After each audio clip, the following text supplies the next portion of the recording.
They do have a timeout. Decide not to use it. Curry, way downtown. Bang!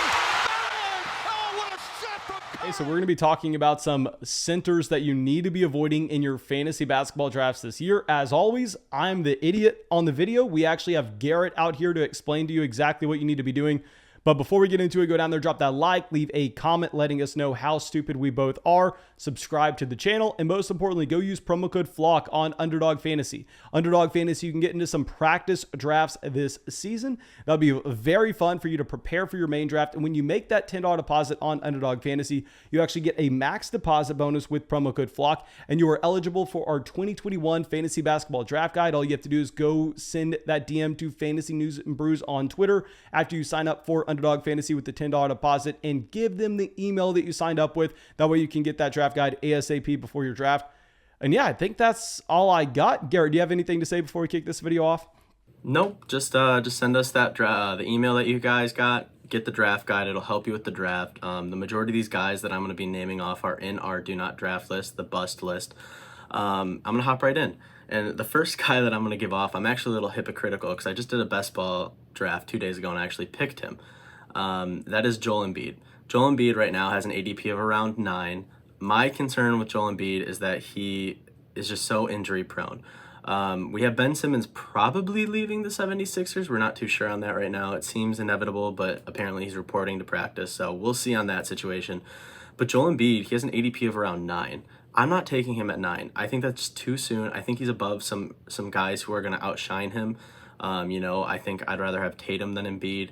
I've seen some guys take Embiid before KD, and I think that's just crazy. So Embiid is some guy that I'm going to avoid. But like I said, I just drafted him in a best ball league. That's because he fell to me at like 15. If he falls to you, you got to jump on it. This is not me saying avoid him to the point where you won't touch him at all. I mean, if he falls that low, like for me, I think specifically he fell to 16, which I was pretty surprised on. Got him in the second round, felt I had to do it. But in the first round, I'm not touching Joel Embiid. Maybe even early second round, I would consider guys like Paul George above him. I mean, in my rankings, I actually have Paul George ranked at 11 and Joel Embiid at 13. So he's just someone that's too risky for me. He sits out a lot of the year. I could see him having a season-ending injury. I hope he doesn't, but he's one of the guys that I could see. And I always talk about it. I always preach it. Just want to neutralize that risk. So he's a risky player. I'm going to be avoiding him at his ADP. All right, well, let me put a small asterisk on this, and I'll say, if we're playing in like a 12-team, 14-team format, I think we can agree here that a player that's going to miss as many games as Joel Embiid, then yeah, that's probably going to be detrimental to your team, knowing that the replacement level options you'll have on your bench on the waiver wire, they're not going to be that great. In an 8-team league, however, like if you're playing in a shallower format, I think that you actually can take a little bit more risk, just knowing the fact that you're going to have great options on your bench, you're going to have great options on the waiver wire to go through and backfill with. So I think Embiid, probably at least for myself, is going to be a player that it does depend on the format that you're playing in, on if you can be taking that risk with the time missed, because obviously this is a player that when he does play, he's going to be dominant on a per game basis. The question is just how many games do we actually get?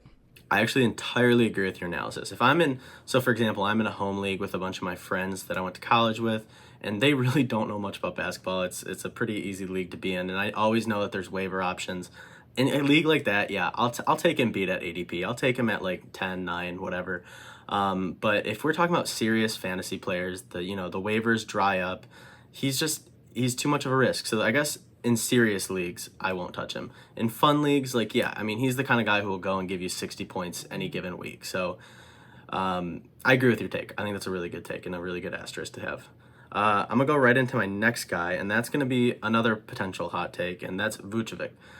Really like him. Last year, I believe he finished 6th, which is just crazy. He was a great player. As we all know, he got traded to Chicago. Chicago's team is loaded. I'm actually avoiding Chicago for the most part because they have so many guys. I mean, Lonzo Ball looked great in preseason. Preseason means nothing, but still, that's something to look at. Then you have, you just have DeMar DeRozan. You have it's just a loaded team. You have Zach LaVine. I still think that this is Zach LaVine's team. I think the Bulls want to play it around him. Vucevic is a great center. I think he'll have a lot of playing time. I don't think he's going to finish top 10 again.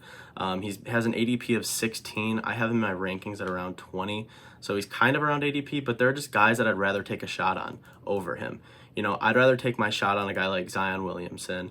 I'd rather take my shot on a guy like Sabonis if Sabonis is there over Vucevic, which Sabonis has an ADP of 18. I'm taking Sabonis all day long over Vucevic. So he's just a guy at ADP. It's just too steep for me. I've done a couple best ball leagues. He's still going at ADP or before because last year he was just such a beast. So with the new team, the new layout, the new, he's not the focal point. I'm not taking him at ADP. And honestly, I probably wouldn't even take him maybe late second, probably early third, but he's not going to fall there. So for me, just not worth it. Okay, I hate to do this to you yet again, but I'm going to go through and I'm going to throw a little asterisk on here where we're talking points leagues. I mean, Garrett out here, he's talking about points leagues where Vucevic, here this won't be someone that has the upside to see the same, just say points per game as someone like Anthony Davis. Whereas with Anthony Vucevic in a category format in particular, this is someone that's a little more valuable, knowing that the free throw percentage will be great, knowing that he can make some 3-point shots. The rebounds, obviously. This is a player that from a category standpoint, he can fill every single box. So maybe you want to bump him up. Maybe you want to draft him in those formats. But reminder, we are talking about points leagues here. So in a points leagues, maybe that's where you probably want to avoid him. Yeah, I guess we'll do the same asterisks, honestly, as Embiid, right? Like if you're in a team or in a league where it's not as serious, I guess you can kind of get away with taking him at ADP, but still, I'm not. Category is a different story. Obviously, we're just talking strictly points leagues. I'm going to stand by my stance, and the asterisk is a good one. I can't see myself taking him with all the options around him. I just can't see myself doing it in pretty much any draft. But again, comment in the video. Tell me how wrong I am. Next up, let's go right into it. And this is, I can't believe I have to do this because I thought we learned from last year, but I don't think we did. Kevin Love. He's a guy that I'm not touching. I'm not touching him in the last round of my draft. I'm not touching him anywhere. Last year, he finished 298. I don't see a reason why he will finish above that. I understand that he was injured. He was injured for the majority of the season, and when he did play, he had almost 25 fantasy points per game. The Cavaliers are phasing him out. He doesn't want to be a Cavalier. He's in all the trade talks. I think that he'll sit out again a lot of this season. I don't think he'll play a lot of games. And for some reason, people draft him still pretty high. In a best ball league, I saw him go in the 10th or 9th round or something like that. On our draft guide, me and Johnny both don't even have him ranked. Granted, we only did I believe I did the top 120 players. I don't have Kevin Love in the top 120. That might be a mistake. Maybe he comes back and it's the Kevin Love revenge tour. But this is the guy that got kicked off the USA team, and the rumors are because he wasn't good at basketball. So for me, he's just too much of a risk. He still has the name because he was so dominant for the Cavs with the LeBron era and with the Timberwolves. He was just such a good player. So he's still going to get overdrafted. But for me, I'm just not going to take him. Okay, serious question. Who the hell is draft? Where is he going in drafts? I was surprised when you brought up his name. It just depends. No, it just depends and the reason that I felt the need to bring him up is because I've done 3 best ball drafts, and he went in both of them. People reached for him in the 10th or 11th round, and a lot of the things he's not even listed as an ADP, but I still have to give the lecture because I still see him being drafted. And a lot of the people in the comments are going to be like, who drafts Kevin Love? Why are you even bringing him up? I've seen it twice now, 2 out of 3. So I just felt the need to bring him up and let people know you don't have to draft Kevin Love. Yeah, last year, 25 games played. The last time he played 60-plus games was 2016, 2017. And literally last year, 7.5 rebounds. Didn't even get 10 points per game, 2.5 assists, half a steal, 0.1 blocks. What would you be drafting him for if you are drafting him? And I don't know. And he's mostly a center. I understand he can kind of play stretch forward. Problem is he's not that great at stretch forward right now. And they have Jared Allen. They just gave him a contract. They want Jared Allen to be the center of the future. He's going to be taking over Kevin Love's spot. Even if Kevin Love does play, he's going to be the backup. He's not going to be starting likely. And if he does, he's going to be starting out of position, which is at power forward. I just don't see it with Kevin Love this year. I don't even see the need to draft him, honestly, unless you're in a really, really deep league and you need to take that high ceiling shot and pray that he goes back to superstar form. Spoiler, it's probably not going to happen. So for me, even in a deep league, I'd rather take my shot on someone else.